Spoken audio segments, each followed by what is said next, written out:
Hello दोस्तों, कैसे हैं आप सभी। मैं निशा व्यास फिर से आप लोगों का स्वागत करती हूँ मेरे इस चैनल में, हिंदी संस्कृत चैनल। देखो, बजट सत्र निकल चुका है, विज्ञप्ति आप लोगों के सामने है। REET first grade second grade जिसमें भी आप पार्टिसिपेट कर रहे हो, जिसमें भी आप दिल लगाकर उतरे हो, पूरे जुनून के साथ उतर जाइए, क्योंकि ये विज्ञप्ति सिर्फ आप लोगों के लिए है।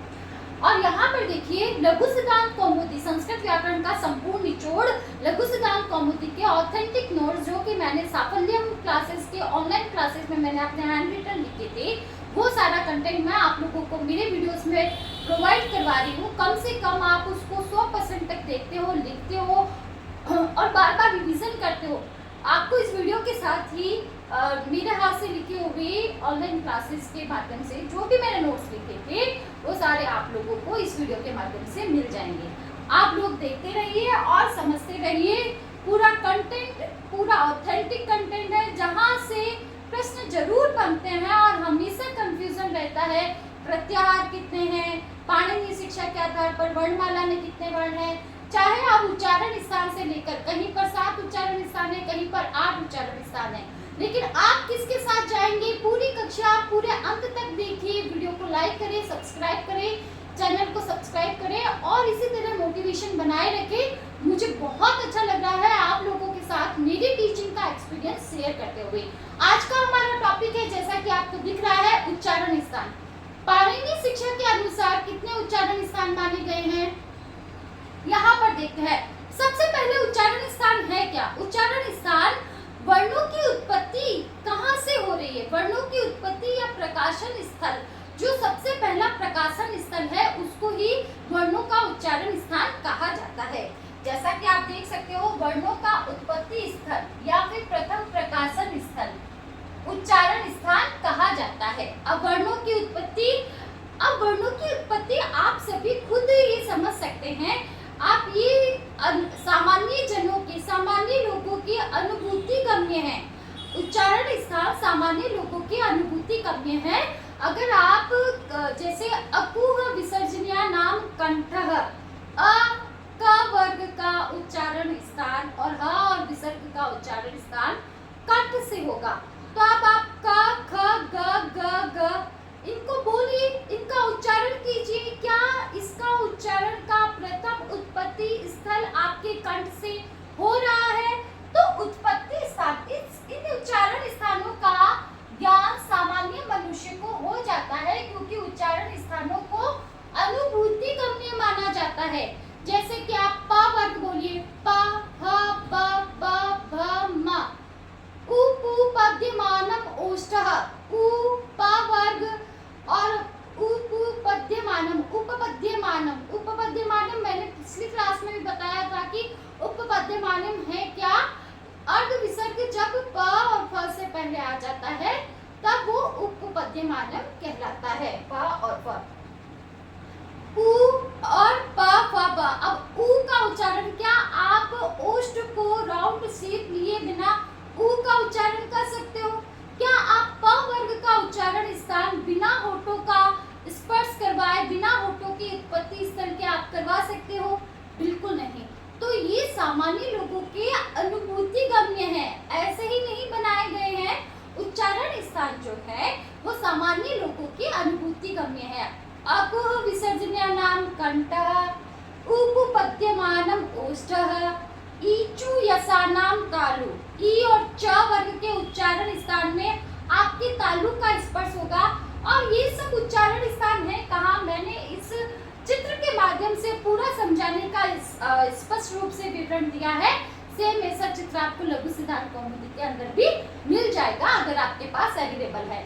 तो यहाँ पर देखें, ये जो स्थान है वो है ओष्ठ। अब पर्टिकुलर उच्चारण स्थान के अंदर, एक एक उच्चारण स्थान के अंदर कुल कितने वर्ण आ रहे हैं, वो भी हम इसी कक्षा में समझेंगे। यहाँ पर सबसे पहले देखने की बात है कि उच्चारण स्थान कहते किसे हैं। उच्चारण स्थान किसी भी वर्णों का प्रथम प्रकाशन स्थल है। तो इसका हम कैसे जाने, तो ये अनुभूति गम्य है, सामान्य लोगों को इसका अनुभूति हो जाती है। पाणिनीय शिक्षा में कुल 8 उच्चारण स्थान स्वीकार किए गए हैं। पाणिनीय शिक्षा में कुल कितने उच्चारण स्थान स्वीकार किए गए हैं, 8। और सवर्णता के आधार पर कुल कितने उच्चारण स्थान है, अगर प्रश्न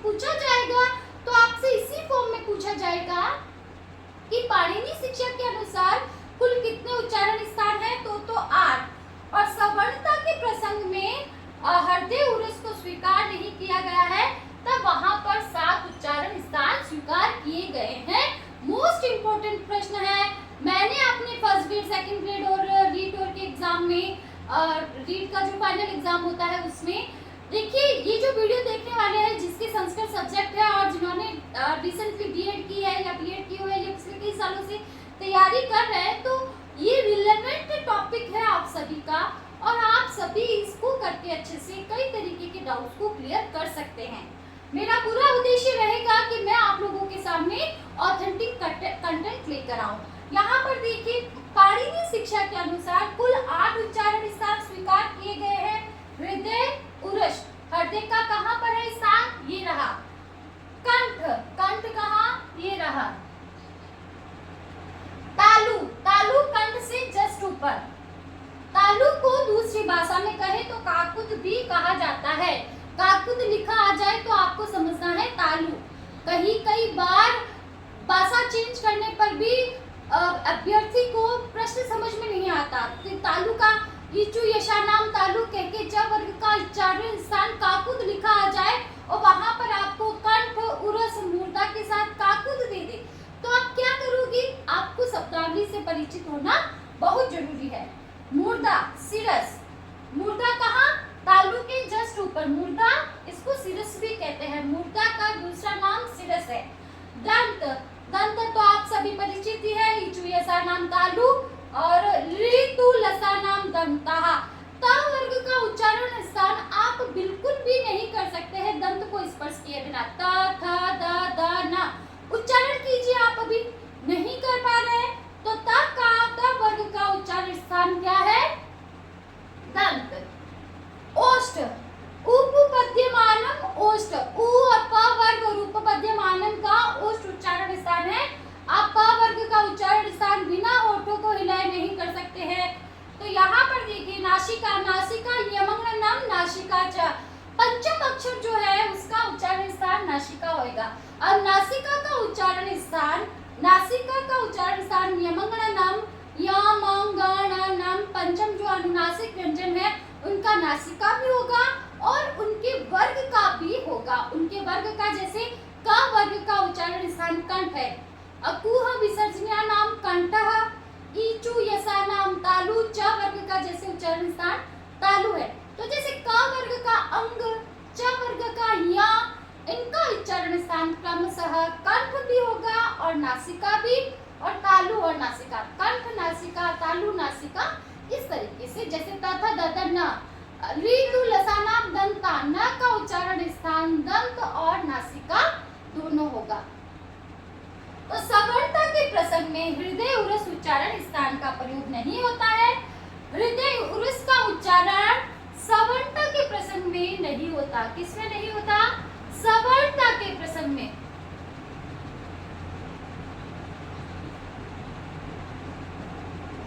सवर्णता के प्रसंग में हृदय उरस का उच्चारण स्थान नहीं गिना जाता है। तो सवर्णता के अनुसार कुल कितने उच्चारण स्थान माने गए हैं? 7।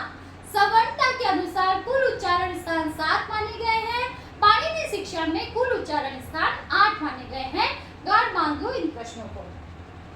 अष्टौ स्थानानि वर्णानाम उरः कंठः शिरस् तथा जिह्वा मूलं च दन्ताश्च नासिका औष्ठौ च तालु च। अब पाणिनि शिक्षा में स्पष्ट रूप से दे दिया है कि अष्टौ स्थानानि, 8 उच्चारण स्थान हैं। वर्णानाम अष्टौ उच्चारण स्थानानि, वर्णों के 8 उच्चारण स्थान हैं। कंठः शिरस् तथा जिह्वा मूलं दंता नासिका औष्ठौ च तालु च। इस प्रकार से इस स्लाइड के माध्यम से मैंने आपको उच्चारण स्थान बताया है। उच्चारण स्थान कहते किसे है? वर्णों का प्रथम उत्पत्ति स्थल उच्चारण स्थान कहलाता है। उच्चारण स्थान है कितने? उच्चारण स्थान पाणिनि शिक्षा में 8 माने गए हैं और सवर्णता के आधार पर उच्चारण स्थान कितने हो सकते हैं? 7 हो सकते हैं, 7 ही है। और उच्चारण स्थान का प्लेस वैल्यू क्या है? हृदय यहाँ पर है, हृदय से ऊपर कंठ, तालु, मूर्धा, दंत, नासिका, ओष्ठ, जिह्वा मूलम। जिह्वा मूल्य तो जीवा मूलम। अब जीवा मूल्य वर्ण कौन से हैं? अभी हम नेक्स्ट स्लाइड में पढ़ेंगे क्योंकि हमने पहले भी उसमें देखा था। तो इस प्रकार से अगर आपको ये कंटेंट पसंद आ रहा है तो चैनल को अब भी लाइक और सब्सक्राइब करें ताकि मुझे आगे वीडियो बनाने के लिए मोटिवेशन मिले।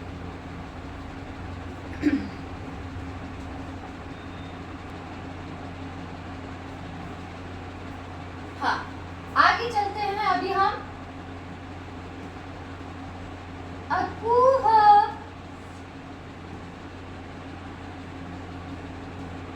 विसर्जनीय नाम कंठः। देखिए, अकूह विसर्जनीय नाम कंठः। अ, क वर्ग और ह, अ, क वर्ग और ह का उच्चारण स्थान ह और विसर्ग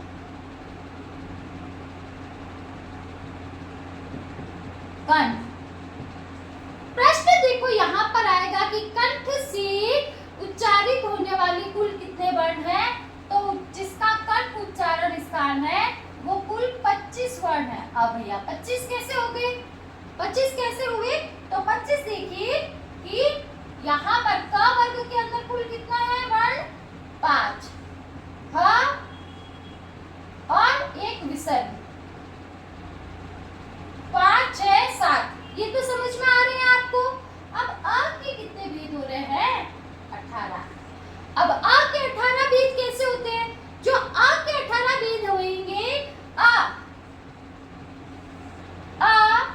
इ, उ, री, ये जो 4 स्वर है इनके 18 भेद संभव है। अब कैसे? जैसे एक अ का कैसे 18 भेद संभव है? एक अ का जैसे विश्व, दीर्घ, प्लुत, विश्व, दीर्घ और ये हो गया प्लुत। ये 3 समझ में आ गए। इस विश्व के भी 3, उदात्त, अनुदात्त और स्वरित। इसके भी 3, उदात्त, अनुदात्त, स्वरित। उदात्त की कोई भी मात्रा नहीं होती, अनुदात्त के नीचे अंडरलाइन होती है, स्वरित ऐसा होता है। तो ये हो गया उदात्त, ये हो गया अनुदात्त और ये हो गया स्वरित। अ के भी फिर ऋस्व भी 3 भेदों में बदल गया और इसके भी फिर हो गए 3, उदात्त, अनुदात्त, स्वरित। देखिए दोस्तों, बहुत बार परीक्षा में पूछा गया है कि अनुदात्त की मात्रा कौन सी है, उदात्त की मात्रा कौन सी है और स्वरित वर्ण की मात्रा कौन सी है। उदात्त, अनुदात्त स्वरों जो है, उदात्त के अंदर कोई भी मात्रा नहीं होगी। ये स्वर उदात्त है, ये स्वर अनुदात्त है और ये स्वर स्वरित है। अब यहाँ पर देखिए, उदात्त, अनुदात्त, स्वरित, आ, यहाँ पर आ, ये इस पर कोई मात्रा नहीं है, आ पर ये उदात्त आ है और ये अनुदात्त आ है और ये स्वरित आ है। बात समझ में आ रही है मैं जो समझाना चाहती हूँ? यहाँ पर देखिए, उदात्त, उदात्त, अप्लुत, ये तो प्लुत आ है और ये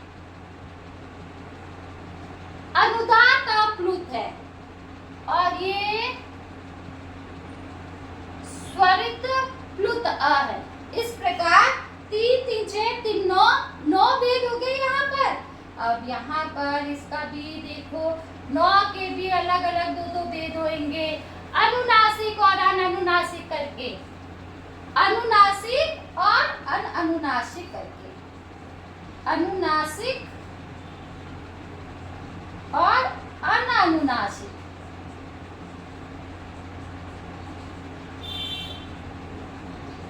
अनुनासिक, अनअनुनासिक, अनुनासिक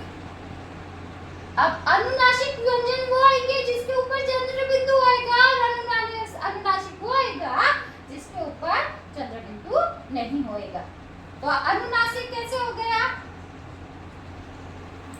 अ अनुनासिक, अननुनासिक अ, 1 2, अनुनासिक ये क्या है? अनुदात, ये क्या है? अनुदात, और ये क्या है? अनुदात, अनुनासिक, और ये क्या है? अननुनासिक, और ये क्या है?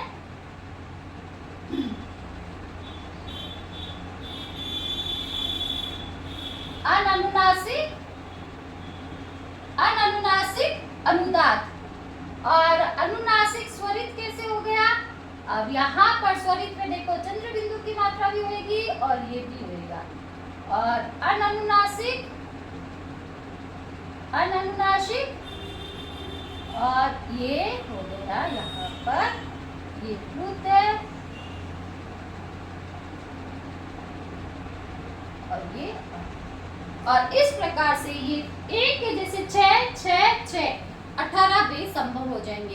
पूरे इसका वीडियो फोटो आप लोगों को इसके साथ संलग्न कर दिया जाएगा, पूरा अंडरस्टैंडिंग के साथ देखना।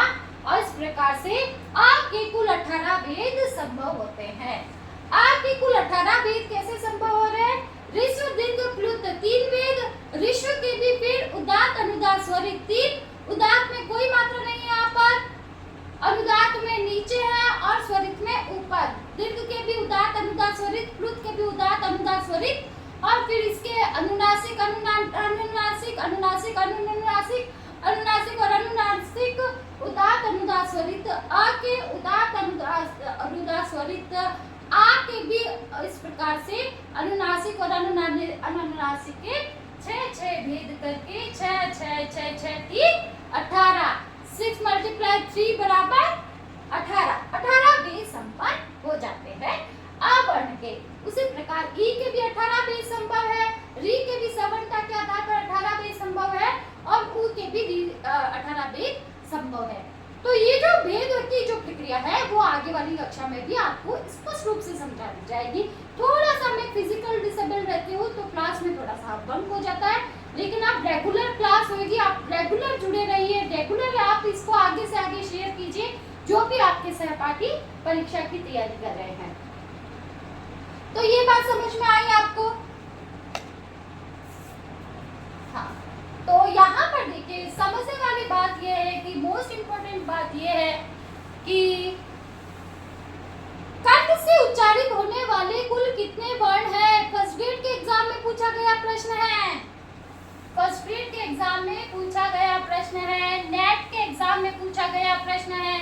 कंठ से उच्चारित होने वाले, मूर्धा से उच्चारित होने वाले, ओष्ठ से उच्चारित होने वाले कुल कितने वर्ण हैं?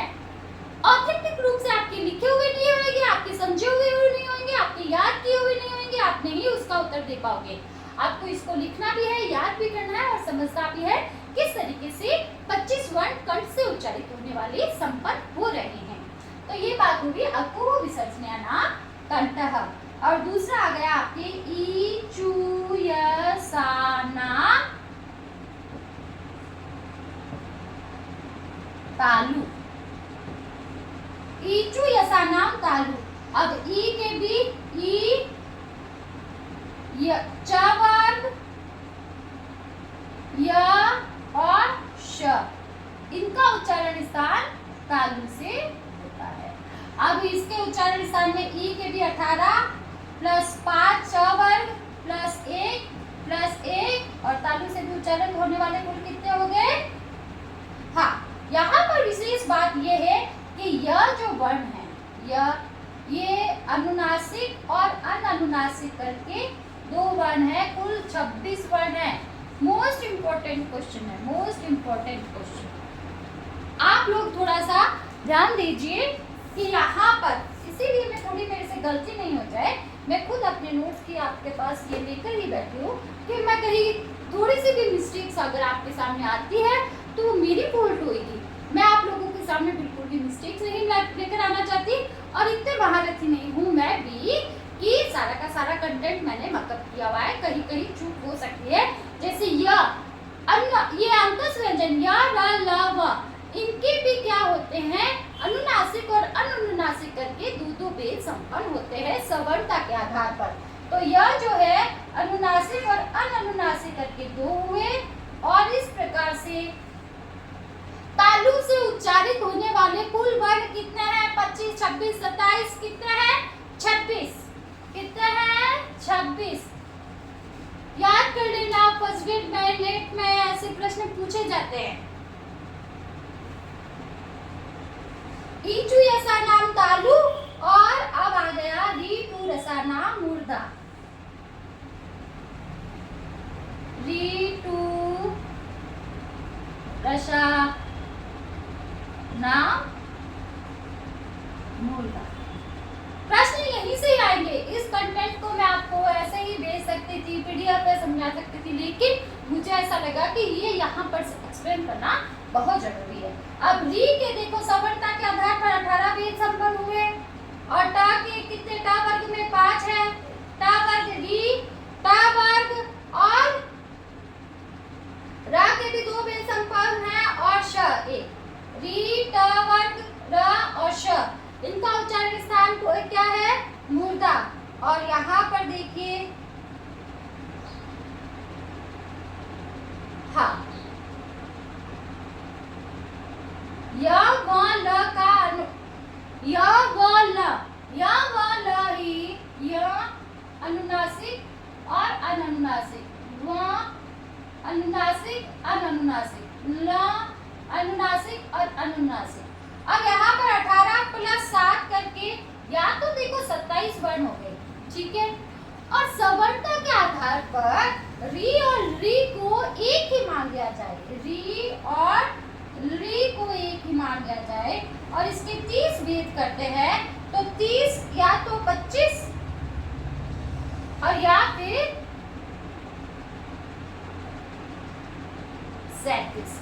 अब देखिए री के तो 18 भेद आप लोगों के सामने, जैसे अ के 18 भेद किए थे, ऋस्व दीर्घ प्लुत और ऋस्व के भी उदात्त अनुदात्त स्वरित और ऋस्व के भी उदात्त अनुदात्त स्वरित के अनुनासिक और अनुनासिक करके 6 भेद और इसी प्रकार दीर्घ के 6 भेद, इसी प्रकार प्लुत के 6 भेद करके 18 भेद संपन्न जैसे अ के हुए थे, री के भी 18 भेद संभव हो सकते हैं। और जो ली वर्ण है, ली वर्ण के 18 भेद संभव नहीं होते, उसके 12 भेद संभव होते हैं। ली माना जाता है, उसका दीर्घ नहीं होता, या ऋस्व है वो या फिर वो प्लुत है, या ऋस्व है या प्लुत है, री का दीर्घ नहीं होता। इस प्रकार से उसके दीर्घ वाले 6 भेद करके 12 भेद होते हैं। और यहाँ पर कुल 30 अगर सवर्णता के आधार पर माना जाए तो मुर्दा के कुल कितने वर्ण, सवर्णता के आधार पर कुल कितने उच्चारण स्थान गिने जा सकते हैं, उच्चारित वर्ण गिने जा सकते हैं? 25 या 37। तो मुर्दा के उच्चारण स्थान में आने वाले वर्णों की कुल संख्या कितनी हो सकती है? सवर्णता के आधार पर देखा जाए तो 37 हो सकती है और ऐसे 35। री के 18 भेद प्लस 5 ट वर्ग के प्लस 5 र के और प्लस 1 स के। तो इस प्रकार यहाँ पर ये संभव होते हैं। ऋतु रसानाम मुर्दा के बाद में आते हैं ऋतु लसानाम दंता। ऋतु लसानाम दंता, री के कितने भेद है? 12। ता वर्ग के कितने भेद है?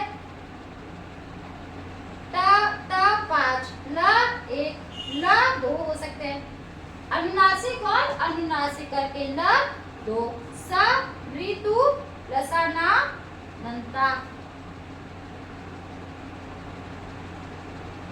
और ये वाला स, इसीलिए इस स को दंत्य स कहते हैं, इस स को तालव्य स कहते हैं और वो वाला स मूर्धन्य स कहलाता है। ये स दंत्य स कहलाता है। इस प्रकार 12 प्लस 5 8 और 12 कितने हो गए? कुल 20 भेद हो गए। यहाँ पर भी सेम वही बात है कि या तो 20 भेद हो जाएंगे और 18 भेद इसके मान लिए जाए साथ में, तो 38 भेद संपन्न हो सकते हैं। 20 या 38। 38 कौन से? ली और री को सवर्णता के आधार पर एक ही माना गया है, तो ली और री के सवर्णता के आधार पर कुल मिलाकर री के 30 भेद संपन्न होते हैं। तो 30 अगर यहाँ पर भी 30 काउंट करते हैं तो 37 और यहाँ पर भी 30 काउंट करते हैं तो 38। कैसे हुआ यहाँ पर देखेंगे एक जो ल है वो अनुनासिक और अनुनासिक करके दो हुए हैं और ये हमारा दंत के स हुआ। यहाँ तक की बात आप लोगों को समझ में आ गई है चिल्ड्रन दोस्तों, तो मैं ये मिटा देती हूँ। ऋतु लसाना दंता।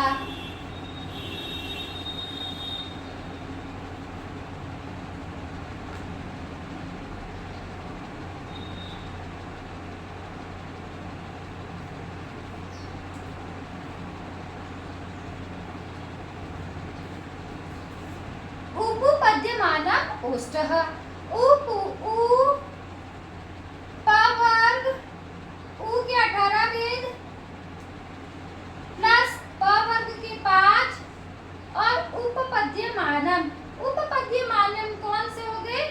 प या फ और उनके आगे ये साइन एक प या फ हो सकता है। तो यहाँ पर कुल कितने वेद हुए? कुल हुए 24 वर्ण। तो ओष्ठ से उच्चारित होने वाले कुल कितने वर्ण हैं? 24। ये मोस्ट इंपोर्टेंट प्रश्न है, बहुत बार एग्जाम में पूछा गया है। ओष्ठ से उच्चारण होने वाले कुल वर्ण कितने हैं? 24 ओष्ठ से उच्चारित होते हैं।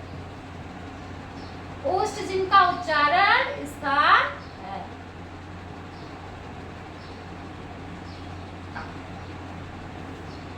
अब आइए आगे।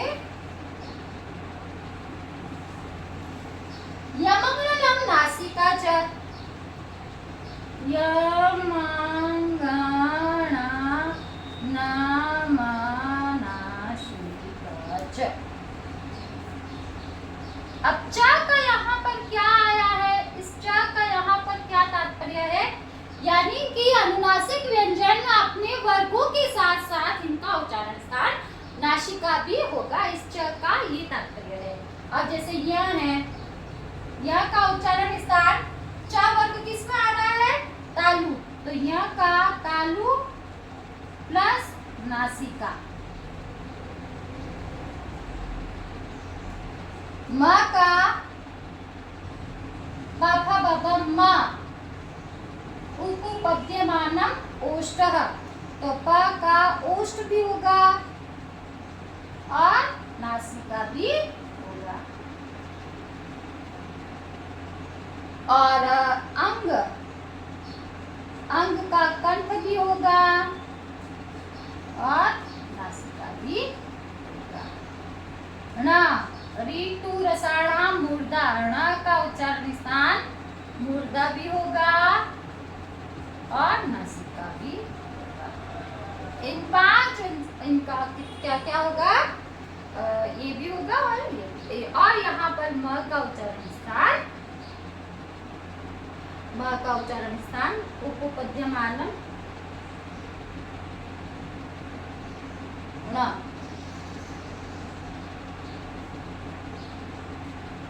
दंत भी होगा और नासिका भी। केवल उच्चारण स्थान से ही देखें तो बहुत सारे प्रश्न हो सकते हैं कि नासिका, जैसे सीधा पूछ लिया अंग न, इन नासिक के वर्णों का पूछ लिया कि इनका उच्चारण स्थान क्या होगा। तो यमंगलम नासिका च, ये सूत्र हमने याद कर लिया, लेकिन इसका उच्चारण स्थान सिर्फ नासिका नहीं है। जैसे न का पूछ लिया तो तथा ददना ऋतु लसा नाम दंता, इसका उच्चारण स्थान त वर्ग में भी आ रहा है। त वर्ग का उच्चारण स्थान दंत है, तो दंत के साथ साथ ये नासिका भी है, तो इसका उच्चारण स्थान 2 हो जाएगा, दंत और नासिका। बहुत बार ऐसे प्रश्न पूछे गए हैं कि कुल ऐसे कितने वर्ण हैं जिनके 2-2 उच्चारण स्थान है। इस क्लास में ये आपका प्रश्न है, आप कमेंट बॉक्स में कमेंट करेंगे, चाहे तो आप नोट्स में से नोट्स करके भरें। ऐसे कितने वर्ण हैं जिनके 2-2 उच्चारण स्थान है? प्रश्न फिर से सुन लीजिए, ऐसे कितने वर्ण हैं जिनके 2-2 उच्चारण स्थान है? यमंगलम तो है ही, ए दे तो कंठ तालु, ओ दो तो कंठोष्ठम, ए आई का कंठ तालु, ओ औ का कंठोष्ठ, ये भी आएंगे। रुको जरा, सब्र करो। और इसके बाद में यहाँ पर ए दे तो कंठ तालु,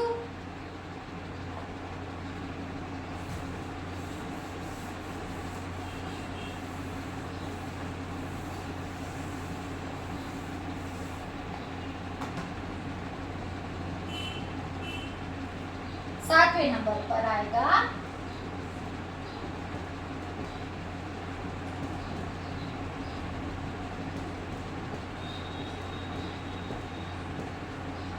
AI का